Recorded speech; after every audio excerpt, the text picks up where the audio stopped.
Hello and welcome to Submarine Live. We have a live investigation today looking at submarine pressure, and great to have you with us.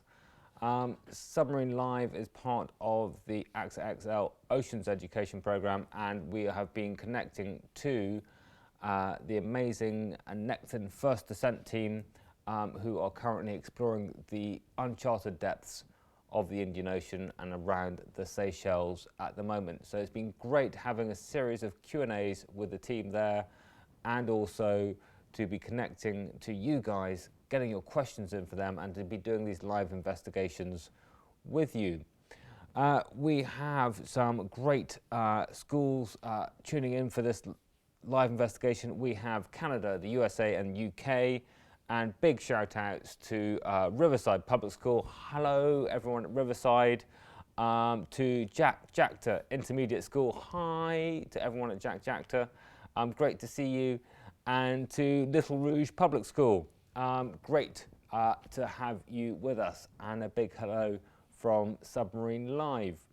So we have a live investigation today, and the way that we're going to do this is we're going to break it down into three sections. So first of all, I'm going to give you a little bit of an introduction to the Nekton First Descent mission and to the Nekton First Descent, and to the sort of like the STEM involved in exploring the deep ocean. We're then going to do a little investigation together to explore the impact of pressure on submersible design, and after the end of that, there will be an opportunity for a Q&A, and I'll try and get through as many questions as possible. So, a brief overview of Nekton First Descent. We've got these amazing footage from underwater of exploring the deep ocean. Now, traditionally, exploring the deep ocean, you can get down to a depth of about 30 meters using scuba gear or an aqualung, and then any deeper, you're really looking at some technical diving. But that means that really using traditional technologies for marine science, we could only really get people and get a view of the underwater world down from the surface to about 30, 50, 60, 70, 80, and at a real stretch 100 meters.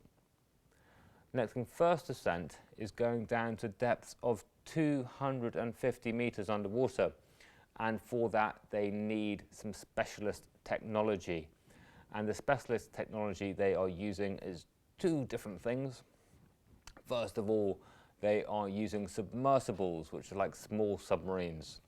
The difference between a submersible and a submarine is that a submarine can operate independently for days and weeks at a time, might have bedrooms, kitchens, offices, that kind of thing on board, whereas a submersible, often much smaller, and needs a surface vessel or mothership for support. So those two submersibles being used by the Nekton First Descent team, coming up after a sort of 2 to 4 hour dive, being recharged, being cleaned, being looked after, and serviced, really ready for the next dive. And what that does is, using those tools, we've also got an ROV, and the ROV stands for remotely operated vehicle, going down to a depth of 500 meters. So getting even further into the ocean.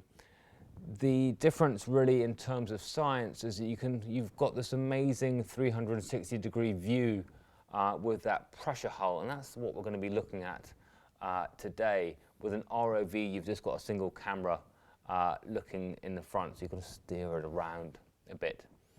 Now, even though we're discovering, so much more of the ocean, from 30 meters with traditional scuba all the way down to 500 meters, the full depth of the ocean is an amazing 11,000 meters, nearly 11,000 meters deep.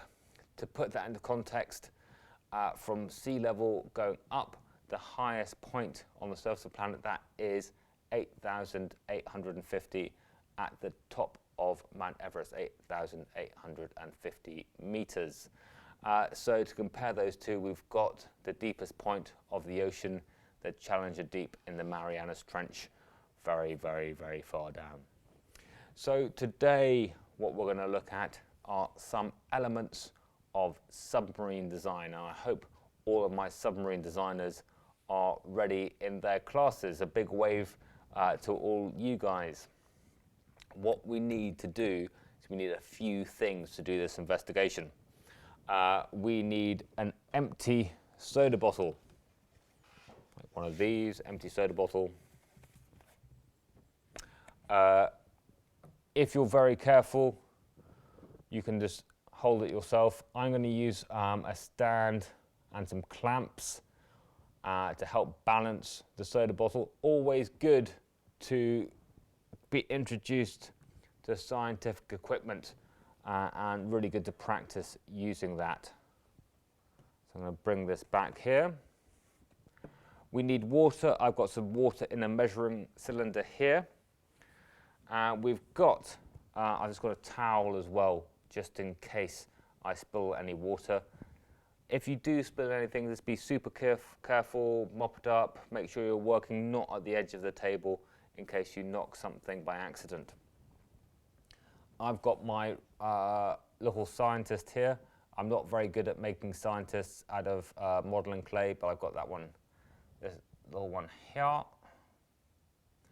And I've got a range of materials I'm going to choose for my pressure hull. And the pressure hull is a name that we give for that bubble that the scientists and pilots sit in. So I've got some plastic, a plastic one. I've got a paper one. I'm quite interested in a glass one as well. Please do not use any materials that will be dangerous if they break at school, but you can see what will happen with a glass one when I demonstrate this here in the studio. So what we're going to look at is this relationship between pressure and depth. So as we go down in the ocean, the pressure increases. So here we are all around sea level, or maybe just above, in our different classrooms around the world. So the pressure that we're feeling, the weight coming down on top of our shoulders, is 1 atmosphere. So it's all the gases above us into the atmosphere. As soon as we go underwater, we have the pressure of the water on top of us as well. Now, as water is far denser than air, what we find, we just have to go down 10 meters, and that's the equivalent pressure on top of us as a whole of an atmosphere. So the pressure at sea level, 1 atmosphere. 10 meters beneath the surface, 2 atmospheres. So if we're thinking about the kind of pressure that a submersible is under, 250 meters, that's 26 atmospheres down there. So a lot more pressure than we are experiencing at sea level. So what we need to do when we are designing a submersible is to choose a material and a shape that is suitable to withstand those pressures. And so I have my different materials here. We can talk about shape a bit later. These ones here.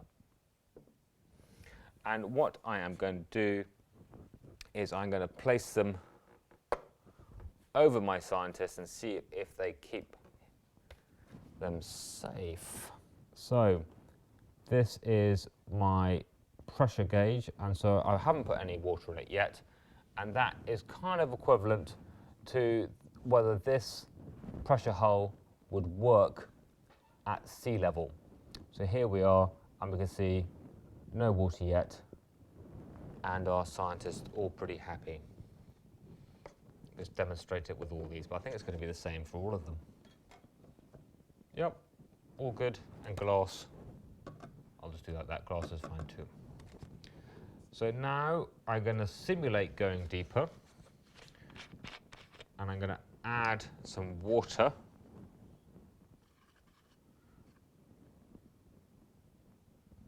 And I've got these stripes on my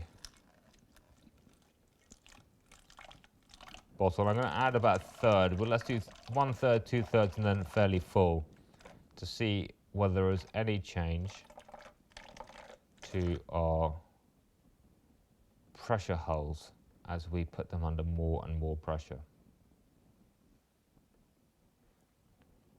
So here we go with this. A third full.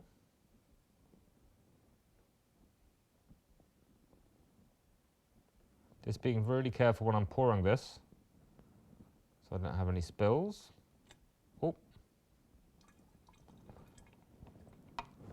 Put this back down.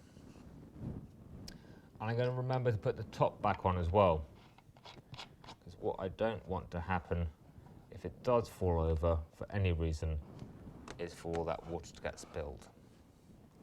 So what do we think might happen? Let's try and think about predictions we might be making.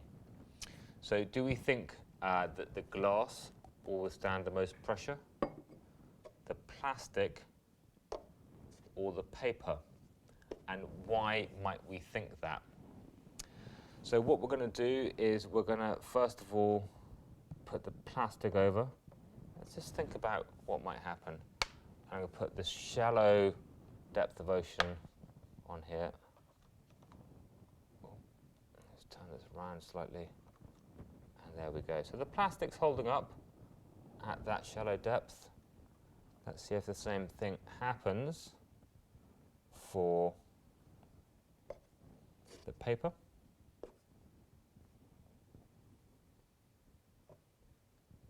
That's all good. And for the glass.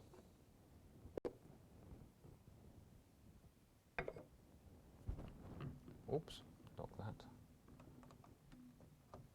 So all our materials seem to be okay for now. And the cup shape is a really, really nice, strong shape. And at the end of this, we'll also look at what happens if the shape changes. So I'm just going to pour some more water in here, another 500 millilitres, and we'll pour that into our ocean. So let's see what happens as we increase the pressure on our submarines, and hopefully we keep our little scientists safe there. So this is going to add more pressure. So remember, if this were the real ocean, we'd be increasing by 1 atmosphere the pressure in the ocean for every 10 meters we went down.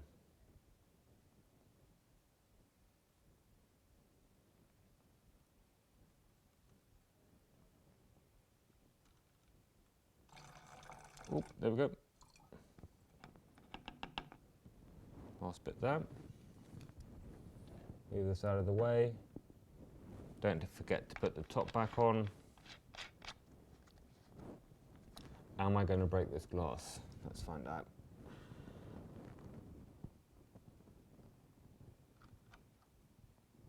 Not yet.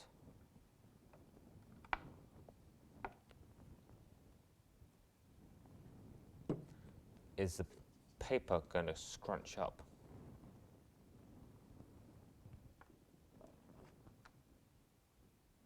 No. And last but by no means least, we have the plastic.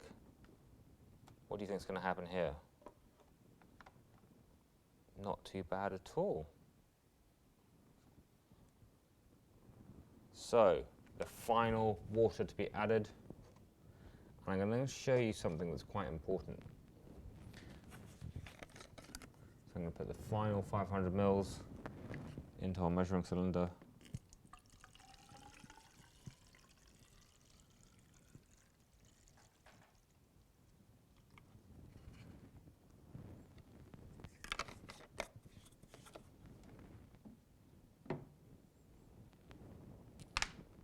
Take our water bottle here.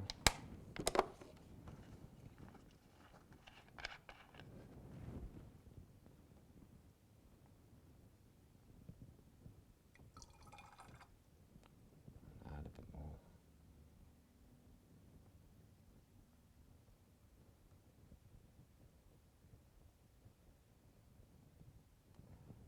So very carefully adding the last section of water we've got going into, careful not to spill.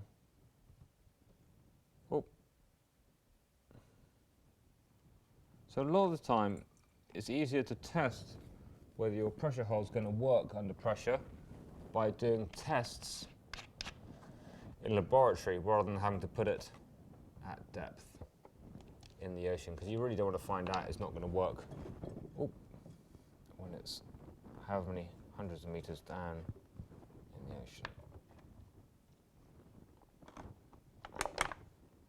Okay, so we've got a bit of crunching going on here. I'm not terribly feeling that it's terribly safe under there for our scientists. I'm just going to move that out of the way. In fact, I can't. Crikey. And this. There we go. That's better. Look at our paper cup.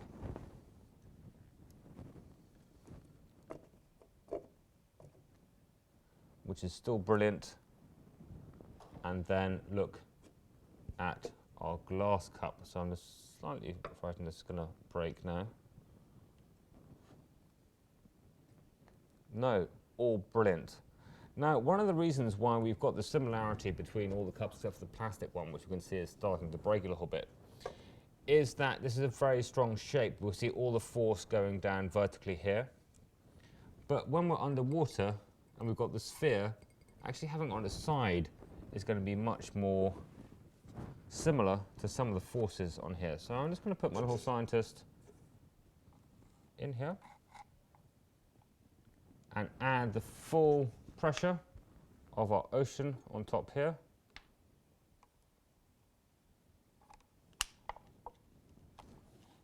Oh dear. Oh, a slightly squished scientist in there. Got a little bit shorter. We'll find out with the paper as well. Yeah. Definitely some squishing going on. Not what we really want from a submersible. And lastly, with the glass, really hope this doesn't break. We'll lie our scientist down just in case and hold this up here. Actually, glass being the strongest of the lot, it feels. So, looking at the different materials we've been using, we have plastic, probably the worst, bit of crinkling, both vertically this way. We've seen some of the bending coming in like that, and definitely some squishing coming down like this. We've had paper that's been pretty strong. I wonder whether it will be as strong if it had been soaked in water for a bit. I'm going to try that. See if we just left one in some water for a while. I'm just going to add our scientist inside. Put this pressure on top. Oops. I think we've just squashed our scientist. So when we're choosing materials for a submersible pressure hull, we've got a variety of... I don't really want to zoom in on the squash scientist. I feel a bit sorry for them. Should we just lift that off? There we go. There you go. That's what happened to our scientist with a soggy paper cup. There's a variety of different materials, properties we're looking at. We're looking at strength. We're looking at rigidity, so we don't want it to bend when we're inside it. We're looking at transparency. Can I see out of the pressure hull so I can see the underwater world?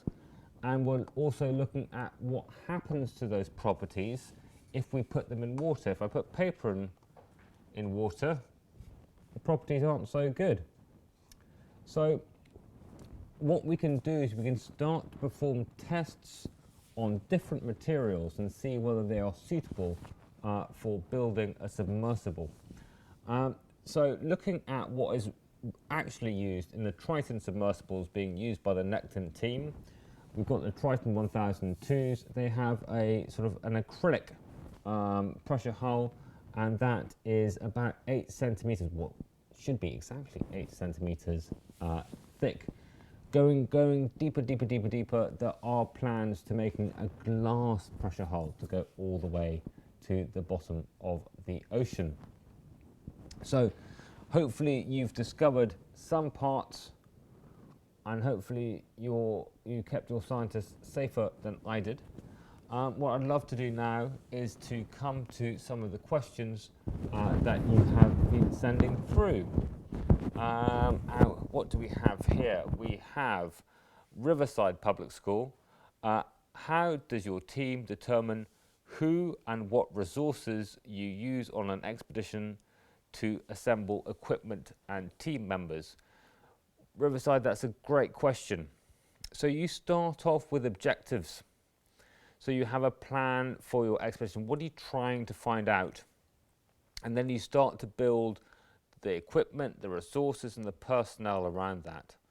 And so what the Nekton First Descent team are looking at the health and status and really just a baseline of the ocean, the deep ocean down to 250 meters. And what a baseline means, there are some places in the ocean we have not been before. So these are first descents into these areas of the ocean. And you just want to have a general idea about what's there. What is the seafloor like? How can we use video to create a 3D model of it? What kind of life can we find? What is the chemistry of the sea like? So to get all this information and to put it all together to create this baseline.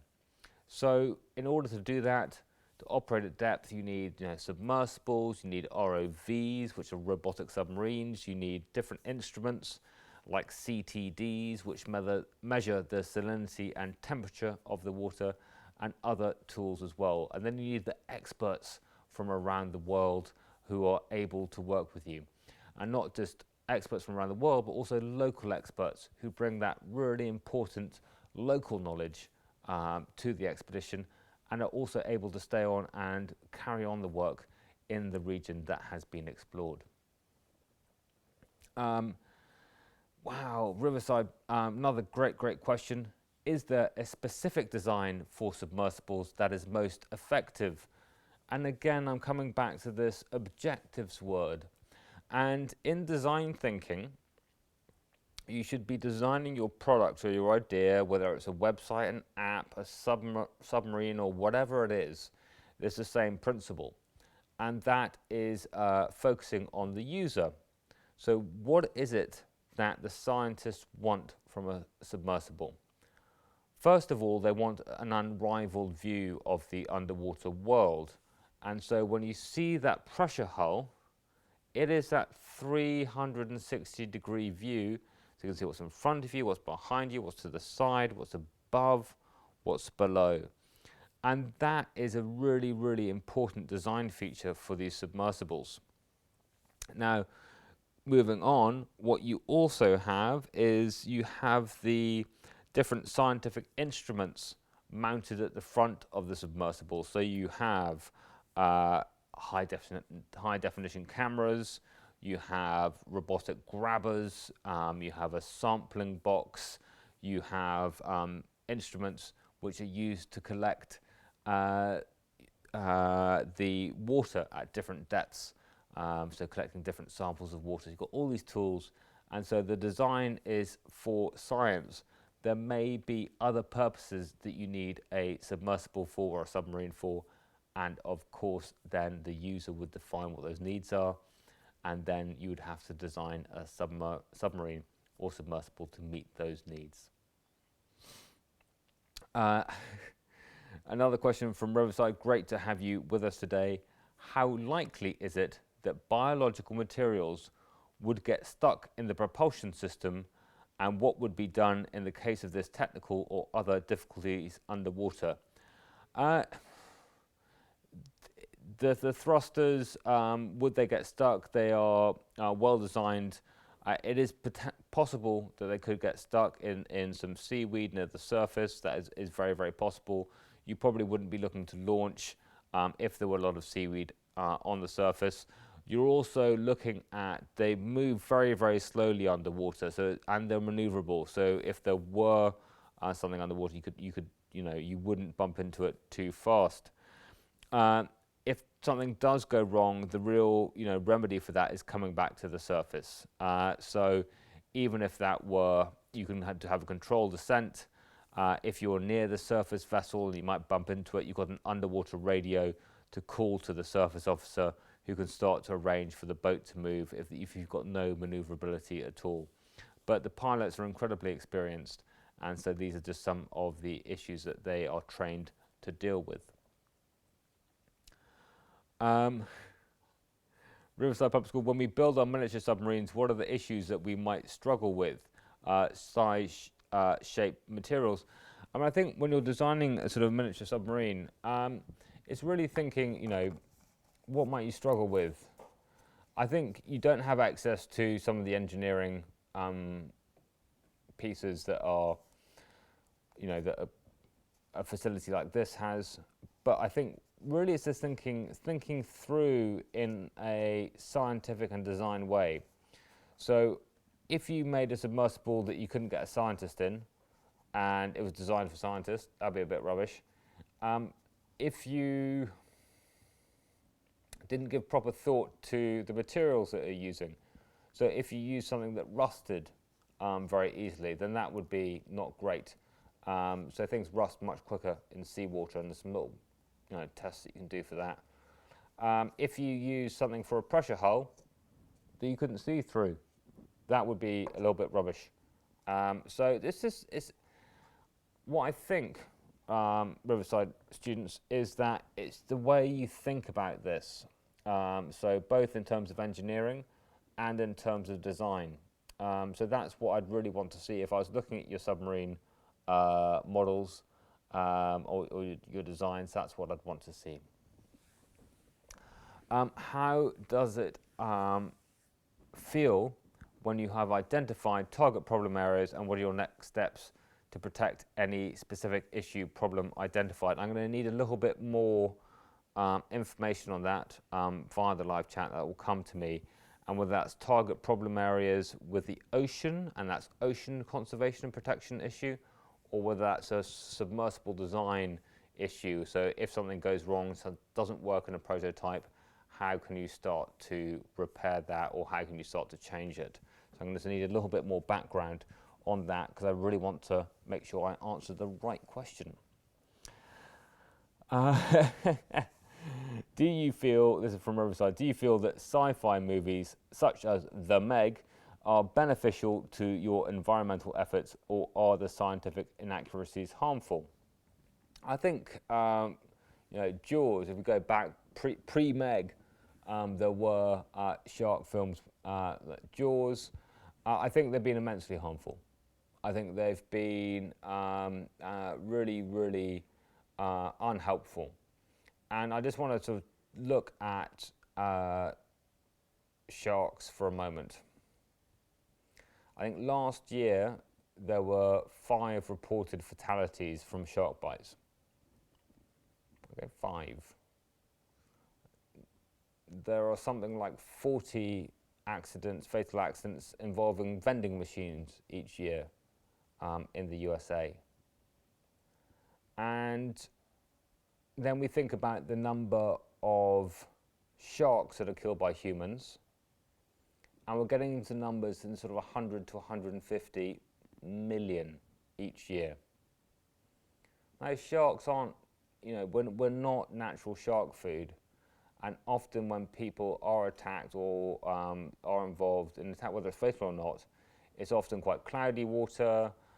It is often that they are on the surface, maybe on a surfboard, they look like a turtle or a seal. We're not natural shark food.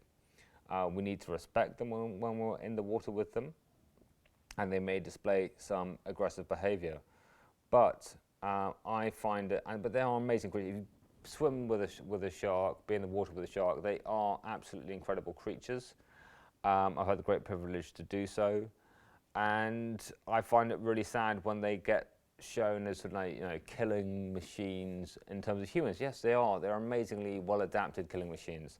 but it's not for us. And it's just sad that they're targeted and their numbers are being rapidly diminished across the globe. So thank you for answering that question.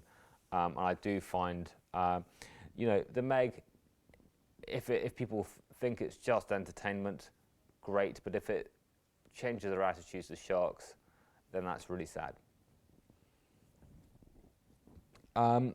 Jack Jacta, great.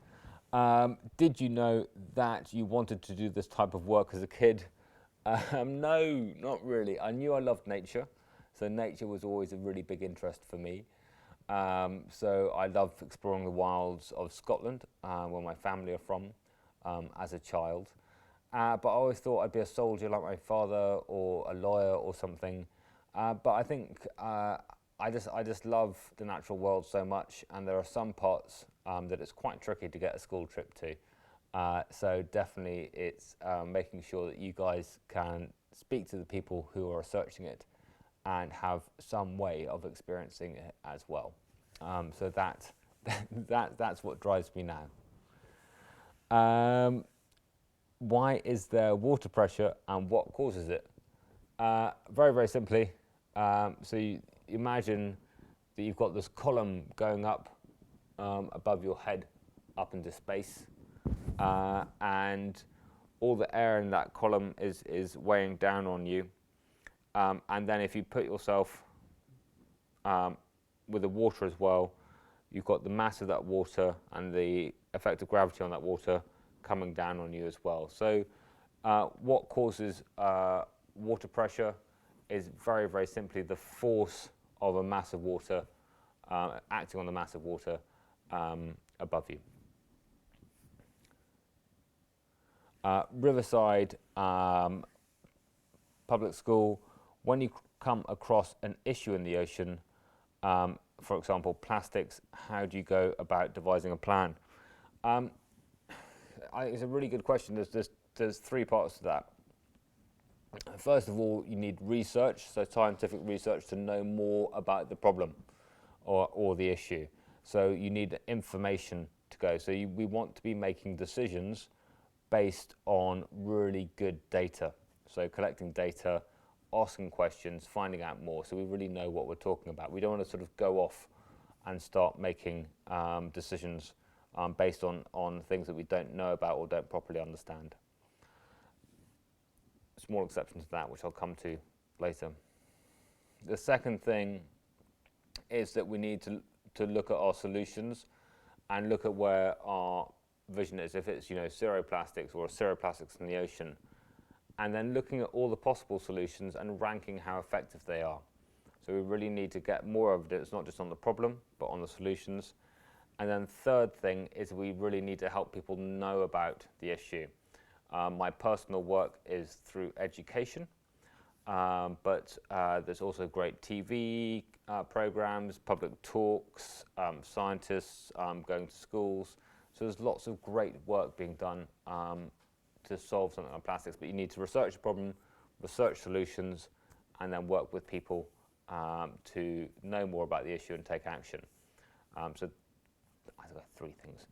And the reason why I said there is an exception is that there is something very, very important called the precautionary principle, which means that if there is an environmental problem, or could be an environmental problem with something, maybe a new weed killer or something like that, even if we don't have all the information about it, we shouldn't use it until we know that it's safe. So the precautionary principle says you can't do anything new in terms of the environment and human activity until we know that it's safe. Where are we? Here we are. How do people in the submarine communicate with people at the surface? Normally that is using sound waves through the sea and underwater radio to do that. Have you ever been in a submersible or scuba dive? If so, where and what did you enjoy the most? Brilliant. Scuba dived and been on submersible expeditions. So that has been, where have we been? East Timor, Great Barrier Reef, Caribbean, Bermuda, so Bahamas and Curacao. Bermuda and Bahamas for submersible expeditions. And I think the thing I enjoyed the most was probably my first scuba dive, which was on Agincourt Reef, a part of the Great Barrier Reef. And it was just simply bonkers and beautiful and incredible and amazing and different colours and shapes and just madness. It was like being in an underwater Disney film. It was just amazing. In terms of being, there's a question, what qualification do you need to become a submersible pilot? In terms of being a submersible pilot, there is a license that you need to do. There is training that you need to do. A lot of the background to that is a background in engineering, electrical engineering, mathematics, mechanical engineering, and that kind of thing. And that's because underwater, you really need to be able to understand these systems. When you're on an expedition, you really need to understand how everything works. You just can't pass it over to somebody else. So a lot of problem solving, a lot of upkeep, a lot of that kind of thing. And then I think you just need a love for the underwater world. And a lot of the submersible pilots are also heavily involved in scuba diving and in exploring the ocean in other ways. It's been really amazing and it's very, very sad that this is the last session that we have for Submarine Live. It's been really amazing having you all on board with us over the past week. We've had thousands of students asking questions to the team on the Ocean Zephyr on the research vessel. And also been great to introduce you to some of the STEM topics as well. If you have enjoyed Submarine Live, please do give a shout out on Twitter. Our handle is @EncounterEDU and the hashtag is #SubmarineLive. And it's really at this point that we can say a massive thank you to the Nekton First Descent team who have joined us for 10 fantastic interviews over the course of the week. They're carrying on doing their incredibly important science work out in the Indian Ocean. A big thank you to AXA XL, whose support through Oceans Education makes much of this work possible, and to all our partners, and especially to Sonodyne, who have hosted the studio for Submarine Live. And we've got one or two more questions we've got time for. Question now coming in. We've been studying plastic in the oceans. How much plastic waste are you seeing? Very little plastic waste in the deep ocean, in the ocean. Quite a lot was seen on the beaches in Aldabra, and that was the last island that we were on, and now working in a new spot. Last question from Jack Jacta. Is that the last question? This is from my feed from the moderation team. That last question was from Jack Jacta, or I've got a last question. I've got a last question. Okay, perfect. And what is your favorite sea creature? Wow, difficult. I've got an Arctic one. I probably ought to have one for each different part of the ocean. I've got a coral one. I'm going to think of a deep ocean one. My favorite deep ocean creature is a scalyfoot gastropod. You never heard of that, have you? So scalyfoot gastropod, very, very cool deep ocean snail. And they take iron from the water and they make little iron plates to protect themselves. And I think they are immensely cool. On this kind of level expedition down to 250 meters, the sunfish is just amazing.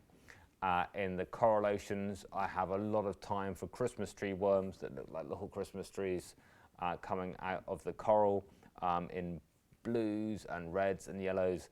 But my overall favorite has to be an Arctic Ocean creature, and that is the narwhal.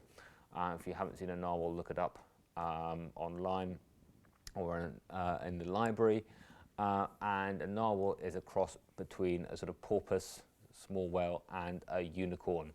Epic creature and my favorite one. So one time I'm going to go on a narwhal finding expedition. But thank you so much for being involved. If you have enjoyed Submarine Live, please do join us for Arctic Live. We'll be up in Ny-Ålesund, the northernmost permanent settlement in the world, looking at plastics in the ocean and ocean acidification, as well as all things Arctic. We might even see a polar bear. So that's from the 1st to the 8th of May, and you can sign up online at encounteredu.com/live. So until then, until Arctic Live in just a few weeks' time, it's been amazing to have you all involved in Submarine Live, and a massive goodbye from us. Goodbye!